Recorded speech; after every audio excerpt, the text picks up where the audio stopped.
Incroyable. Alors aujourd'hui, on enferme un Dieudonné pendant 1 an. Le mec a pris 1 an ferme. C'est pas un terroriste, c'est un humoriste.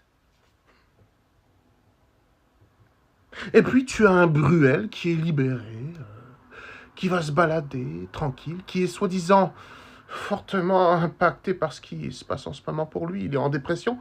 Et tu as un Barella qui est sous protection dans une prison, soi-disant,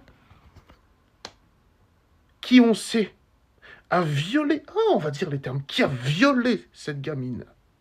Qui a violé cette gamine. Maintenant, ils ne peuvent même plus cacher l'autopsie. Il a violé cette gamine. Je vais le dire 1000 fois s'il le faut, je m'en fous que cette vidéo saute ou que mon compte saute. Ils ont retrouvé des traces partout sur son corps. Il l'a bâillonné, il l'a frappé sur la tempe gauche. Il l'a martyrisé. Et il est protégé dans une prison. Le mec, il est à l'isolement plus avec option VIP. Ok.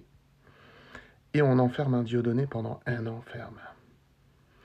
On va enfermer ce qu'on appelle des délinquants alimentaires qui vont voler des œufs ou de la viande dans un supermarché.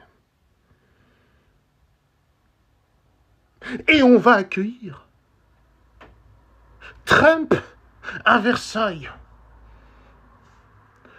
On va le nourrir. On va le faire dormir au château de Versailles.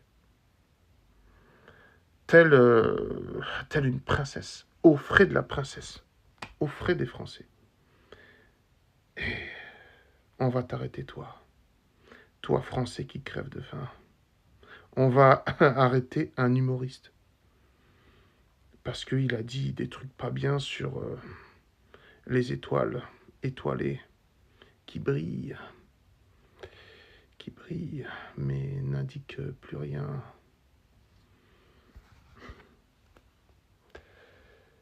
L'étoile du berger, mais qui sont les vrais bergers dans ce monde et surtout, qui sont vraiment le bétail aujourd'hui, parce qu'il s'agit de ça. Il ne s'agit plus de loi, de justice.